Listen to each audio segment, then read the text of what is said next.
In this special Meet a Bishop episode of Get Your Spirit in Shape, we talk with the first Black woman elected as bishop in the South Central jurisdiction and hear how this grandmother to 7 discovered her call to ministry at a skating rink while supervising a group of 50 kids from her local church. Welcome, Bishop Williamston, to Get Your Spirit in Shape. Thank you. Thanks for having me. Well, I'm so glad you're here. Today's interview is part of our Meet a Bishop series, and that is a way for United Methodist across the connection just to get to know you a little bit, Okay. Not as a bishop, but as a fellow United Methodist. Okay. And we're going to learn about your faith journey, including your call to ministry and your path to being elected bishop. So I'm happy for our conversation. As I was learning more about you, I read that you said growing up in your home church at Asbury Mount Olive UMC in Topeka, Kansas, that provided a powerful witness to how you would engage with the church and live out your faith in the community. I'd love to hear more about that, what you saw and experienced in your local church that impacted your future in that way. Yes. Well, yes, I grew up at Asbury Mount Olive United Methodist Church. I'm a child of the 70s and the early 80s. And growing up there, that church was in a community that was developed as part of a Tennessee town. It was a place where the Exodusters came out of Tennessee and Kentucky. And the people there at that church, they were involved in that community. It used to be the south side of Topeka. They were involved in the community and the lives of the people. The pastors that we had were socially conscious, socially minded, to help the African American community be engaged in the broader community of Topeka, dealing with issues of justice and fairness and poverty and those types of things, and were very astute. And so they taught me how to be involved in the community, in the surrounding area and beyond, and to be your very best in community, regardless of what was going on in the world, that we could still worship together and grow our faith together and be an even larger family outside of our own family units. And so they taught me well the traditions of the church too. When we went to church, you felt the traditions of the church when the choirs came in and when the liturgists would get up and say, "The Lord is in his holy temple, let all the earth be silenced before them." And when we sang the songs of faith, it was like the Spirit was running right through your soul, and the whole church swayed with hope and expectation and possibility. And so it was a powerful upbringing, and I never forgot it. Even when you become a teenager and you kind of do your own thing, later as an adult, that's what drew me back, from the Apostles' Creed, learning that, to the Lord's Prayer, those things that they really deeply instilled in me and have shaped me to this day. I will never forget the people that were there in my childhood and how they shaped me. Yeah. It sounds like tradition has really been important to you. How has that informed other places in your life outside of the church? hmm Yeah, well, it informed me and my family. We were farmers. My family came from farms, land, and so the traditions of being around family around the holidays. That is important to check on the family, even outside the holidays, during birthdays and those types of things. And so it was deeply instilled that the tradition was to go what we call down home. Down home was to go from Topeka to the farms, and we called it down home because when you got to grandpa's house, you went down a hill. And so it was down home. And the great grandparents who were gone by the time I come into the world, their farm too was kind of in a valley, in a sense. And then Aunt Evelyn, she was up on a hill, but it was always down home. And so the tradition of going down home, the tradition of family and family values has really impacted my life throughout my whole life. The value of the tradition of honoring and respecting the old folk, which is a term of endearment, because they were the holders of the wisdom, the family stories, the family knowledge, and you respected your elders. So that the tradition of respect to the elders, regardless, the traditions of not calling your parents by their first name, was in my family, and that's the tradition. You do not do that, and if you do, even in your adult years, you are reminded that's not what we do. So Well, I come from a family of farmers as well, so I have to ask, what was the crop, or what type of farming did your family do? so they planted corn, and I think they had some wheat. They also cattle, and so they had also in the late 1800s they were pig farmers, and so it was called the Heiston Brothers Pig Farms. And so they did that from like the late 1800s to all the way probably up to the 19 late 60s or so, because I remember going down home and it was slaughter time for the hogs. And so they did that for many years, and then of course, big gardens and those types of things, but mainly cattle, hogs, and then some wheat and some corn fields. Now, has your family tradition, are you a gardener? Well, my mother was a wonderful gardener. She was that person that had that green thumb. You say that they got a green thumb. And so my mother was a tremendous gardener, could grow plants, and I'd touch something and it would be like, well, no, you're not the one. So, but I learned to cultivate, not gardening, but growing plants in the house and whatnot. And so, yeah, so we had gardens though. My great aunt Evelyn lived to be 105 years old down home on the farm.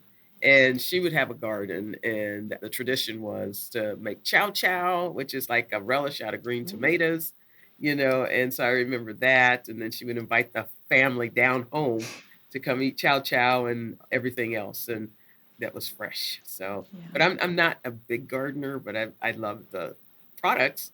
I used to have to go down and hoe the garden, and the weeds with grandma and everything. And it's great being out there in the dirt. And I think I was more interested in throwing dirt clods at my brother than I was actually gardening. Tell you the truth. Oh, it's hard work too, isn't it? Yeah, Yes. that gardening. Yeah. Yes. Well, you are a second career elder. You first served 22 years in the Kansas Army National Guard. Let's talk about those 2 decades of you in the Army National Guard, and what did you learn there that's been beneficial for your second career as Mhm. in ministry? Yeah. What I learned there I learned dedication and commitment to doing a good job, doing the best job I could possibly do. I learned in that 22 years as a enlisted soldier to be, know, and do. That is to be who I say I am. I say I am a soldier, then I will be that soldier, whether in uniform or out of uniform, whether I'm walking in the community or if I'm in the local church. Or serving in the local church as a layperson, and then eventually clergy. And to know what I'm doing, in the National Guard, you're constantly learning, you're constantly training. The schools that I had to attend, or we attended as weekend warriors, we did a 4-week school in a 2-week time period, in a sense that they would have to take a 4-week school, condense it down to a 2-week school for the National Guard soldiers, because we had to get back to our regular employment, right? And so you could only be gone for so long. You have vacation time that you can take from your employer, but we'd go to our 2-week training and learn battle skills. I went to battle skills for 2 weeks. I went to primary leadership development course for 2 weeks. And so I've taken those things that I've learned in the National Guard over these 22 years and have overlaid them in how I see myself as a disciple for Jesus Christ. So being who I say I am as a disciple or as a soldier, knowing what I'm doing, constantly learning, constantly training, constantly re-equipping, reshaping, or sharpening, my skill sets, or strengthening skills that maybe need more strength. And then the third one is do. You got to do it. You be who you say you are, know what you're doing, but then you got to do it. So putting to action those things that you have learned, so lifelong learning, you got to put it into practice. And so I learned to be a person of action and commitment, not only on my National Guard work, but also in the local church, well, let's do this. Let's say, what can we do? It's not about what we can't do, it's about what can we do, and how the scripture talks about if the willingness is there, the gift is acceptable, not according to what you don't have, but what do you have? And so if we all have gifts, if we can all put them together, then we can actually do something to move forward, in our own discipleship and in the mission and ministry of the local church. So I've taken all of that I've learned in the Army National Guard to say, hey, I am a warrior for the Lord. And so that's how I see my discipleship.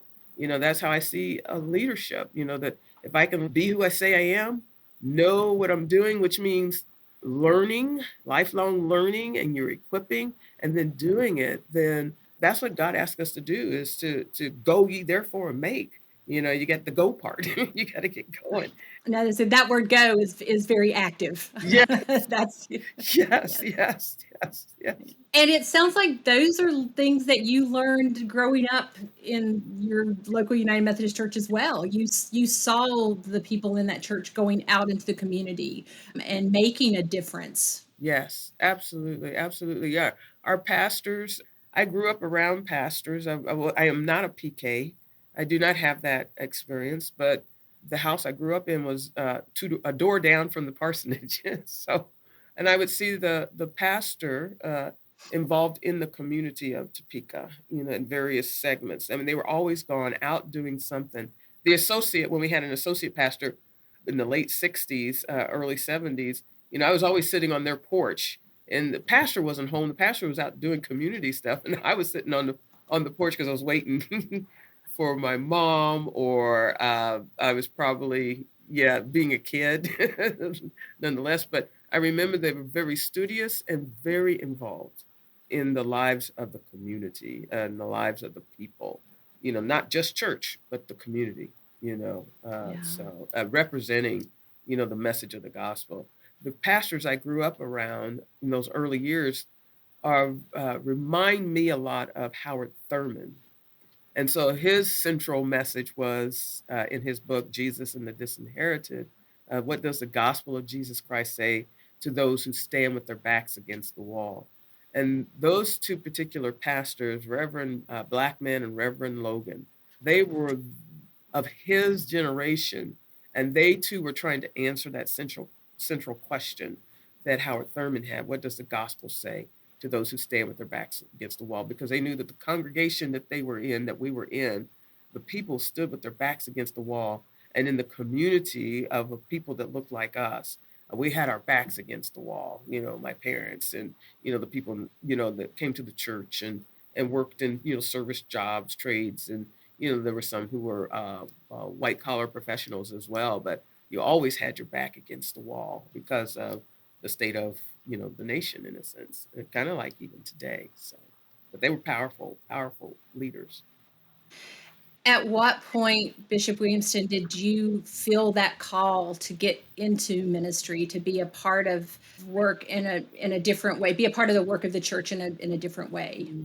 Yeah, it was maybe toward the late '90s. I began to work with a children's program at my home church.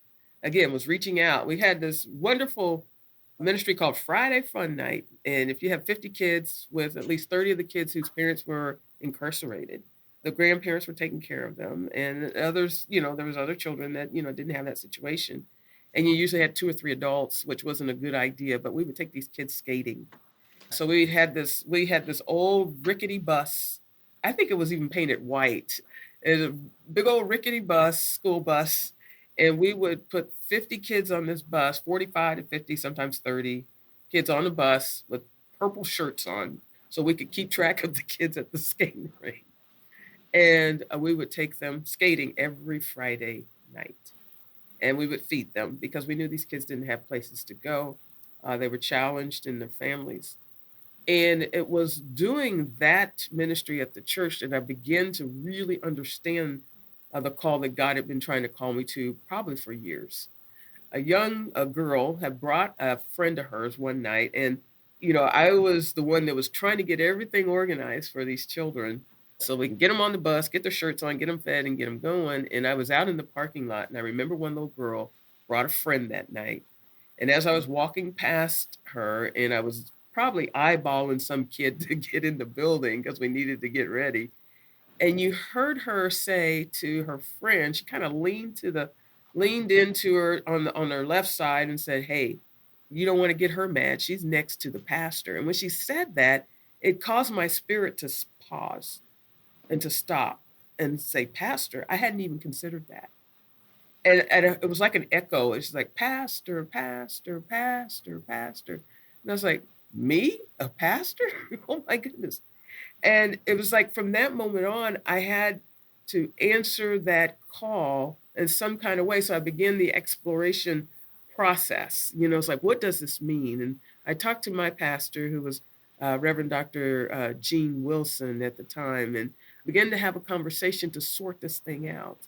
And then I began to ask the Lord to help me understand, what are you talking about here? If you want me in ministry, you're going to have to give me a sign, show me a sign. You got to show me, otherwise I'm not going to believe this. And so while I'd be at work at the National Guard, someone would come up to me and say, hey, can you help me find this scripture? And I was like, oh God, you're pulling a fast one, aren't you? And then I was like, okay, I need more. I need more. And then something else would happen. Somebody else would come up to me and ask me a question about maybe some of the history of the Bible, or they'd ask a question about, doesn't it say this, and so that just kept happening. And I was like, okay, okay, okay, okay, okay, I give up. And so that's kind of how I answered the call. And, of course, there's a series of a lot of other events that I know we wouldn't have time for. But yeah, that's how it began. And it had always been there in my spirit, because I was one of those children that loved being around the old folks. They called me an old soul. And so I loved to hear their stories, and there was this peace and calm that they would often bring. But then, we would just be talking, and they would be trying to tell me stuff. And I'm like, well, what do they know? But I just enjoyed sitting there listening to them. And so it's always been there in me. And then when I would do things in church, I would get affirmations about, maybe you should consider. And it's like, me? Yeah. Yeah, so it was a long journey over those 2 decades to get there, in the meanwhile, doing National Guard work as well.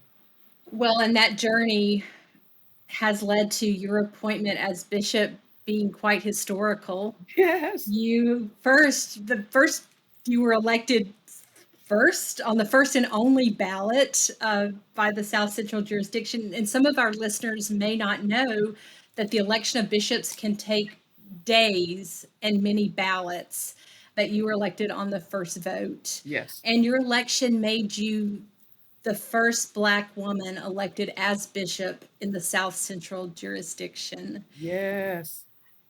Did that, as it's kind of unfolding in real time, how did that feel? Oh, it still feels incredibly humbling. Oh my goodness. I mean, it still blows my mind. It was a long journey to get there, but the South Central jurisdiction, they were amazing. They did a powerful work. When that happened, all I can liken it to is that was a spiritual mic drop from heaven. It's like drop the mic, the culture, drop the mic. Yeah, it was a spiritual mic drop from heaven.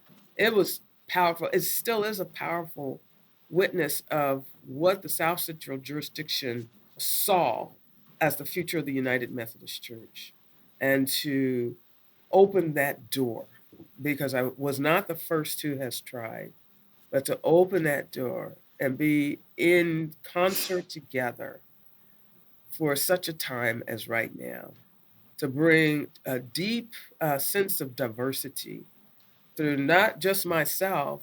And I am highly honored to be elected as the first Black woman in the South Central jurisdiction, knowing that it was the qualifications that come first, but also to be elected alongside 2 other amazing bishops, Bishop Laura Merrill, and our first Native American bishop in the whole denomination that came out in South Central jurisdiction, Bishop David Wilson.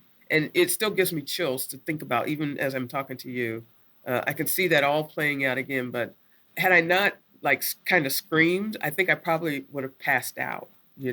That was my first jurisdictional conference to attend. And, I was really inspired to attend after watching the 2016 General Conference, as well as the 2019. Attended as a visitor, and I really wanted to make a difference in had to step up in my own spirit and soul to say, all you can do is try. Just try. Just try. And I can't say that I had put sights on becoming a bishop because I had not, but I was curious about how that happens and what's the worst that could happen. You can put your name in and see if see if you would be endorsed. And so, and the Great Plains Conference endorsed me, and the South Central Jurisdiction Women's Leadership Team endorsed me, and then the South Central Jurisdiction Black Methodist for Church Renewal endorsed three of us. And so I'm still just amazed at what God can do, how God can transform a life that has gone through many different things, because that's who we are as a people, and that's who the church represents, as people from all facets of life. And now I believe, we are looking more like that as a council of bishops, as well as the whole denomination in our jurisdictions. And so I am really excited and am honored to be assigned to the Louisiana conference, and I'm learning so much, and I want to do my very best while I have the time to do that, because life is not promised, tomorrow's not promised, and so I'm here to serve the church as an Episcopal leader and to shepherd the flock. So, Well, you're exactly right. This recent bishop elections, it was a really exciting time for the denomination, and you're now in Louisiana serving that conference. yes. What are you most hopeful about? What are you most excited about that's happening in Louisiana? hmm Yeah, I'm excited about number one, touring the conference. And so that's what I'm in the midst of right now, learning about the locations, learning that there are churches that are bringing in new members in the United Methodist Church. And I know we're in this world of disaffiliations, and maybe some have come from there, from disaffiliated churches or not. But I just recently heard a report of a little church that had 10 members, and they just received another 6 members. And so now they're not just 10 members or 16 members or so. There was some baptisms happening in a lot of the United Methodist churches that in the areas that I've toured so far. And then I'm excited about the children's ministry. I think it's called Fusion, that happened at the Wesley Center. And it's a time for the kids to come together, kind of like Crisio, I believe, kind of like the Walk to Emmaus for the youth. That just happened this past weekend, and there were 60 youth there. And I'm like, this is amazing. I'm excited that there are people still discerning the call to become candidates for ministry. I'm excited about that. I'm excited about the work that the pastors are doing to help their churches, their United Methodist Church members make disciples in a time such as right now. So I'm excited about a lot of things. I'm excited about the food down here in Louisiana, which is really good and peppery. But I'm excited, in the midst of disaffiliation, I'm excited that there are new possibilities, new hopes, that we can become a movement again. We once were a movement. And so I'm excited about that aspect, and to think about new possibilities, new hopes, and new places for people, and to use the gifts of the laity who are 99% of our annual conferences. You know? Well, our audience won't be able to see this, but Bishop Williamston, as you were talking, you just had all this. Your body language was so excited, and you had this big smile on your face, and you are a doer. You are a self-proclaimed doer. So I can't wait to see what's happening and going to happen in the Louisiana conference. I want to go back. You were talking about children, and Yeah. I would be remiss if I did not ask you about your grandchildren. They are awesome. All of our grandchildren are awesome. Yes, they live in Tuma, Wisconsin, with my son and his wife. There's 7 children. Wife had 2 children, before they got married, and so they are the older girls. But I have grandsons that'll be 4 years old tomorrow. They are fraternal boy twins, and then I have 3 granddaughters that are 5 years old, 6 year old, and 7 year old right now. And so this year they'll be 8, 7, and 6. So you can do they're like stair steps. So anyway, yeah, they are so beautiful children, very exciting children. When I do go to visit them, I stay in a hotel and they say, "Hey, grandma, can I come with you?" I was like, "Oh no, baby, I'll see you in the morning around 8 o'clock. I'll be back. Grandma needs to get some sleep." They are beautiful. My son is such a kind soul, warm soul, and his wife, she's just wonderful. And my son is a chef. He knows how to do all that chefy kind of stuff. But currently, where they live, he's not doing that work. But he's a phenomenal cook. Just a great, kind soul. He reminds me a lot of my mother, her disposition.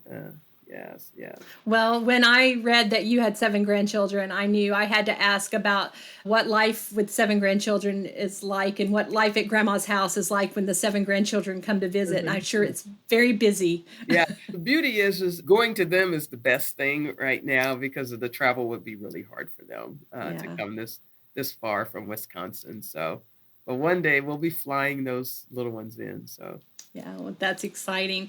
Thank you for sharing about that. Well, before we finish up, there is one question, Bishop Williamston, that we ask all of our guests, and that is, how do you keep your own spirit in shape? yes, yeah. Well, I do a lot of prayer journaling. I read a scripture and then write it down and then write prayers out. I also have been listening to a lot of, again, Howard Thurman. So I'm listening to one of his books I just found out was on audio. And so I listen to his readings. I also crochet. I knit when I have time, and crocheting goes a little faster for me now. And I bike ride. I haven't had a chance to get out to bike ride quite yet because it's like just when I'm about to go, it's raining. So, and it's not good to ride in the rain, at least not for me because I can't see very well and when it's raining. But I also, like to, walk. I have a little puppy, play with him. I kind of do those types of things. I love to do readings of other books and other authors. Alice Walker, love her stuff, and learning how to, even read some of Octavia Butler, which is quite interesting. So for sci-fi. Yeah, that's awesome. Well, we just are so appreciative of you spending your time and letting us get to know you a little bit better. And we'll certainly be praying for you and the ministry there in the Louisiana Yes. Annual Conference. So thanks again for being a guest on Get Your Spirit in Shape. Thank you. Thank you. Thanks for having me. That was Bishop V. Williamston sharing her story of her call to ministry as a second career pastor and her historic journey to becoming bishop. To learn more about Bishop Williamston, go to umc.org/podcast and look for this episode, where you will find helpful links and a transcript of our conversation. If you have questions or comments, feel free to email me at a special email address just for Get Your Spirit in Shape listeners, gysis@umcom.org. If you enjoyed today's episode, we invite you to share the link with others and to leave a review on the podcast platform where you listen. I'm Crystal Cavanis, and I look forward to the next time that we're together.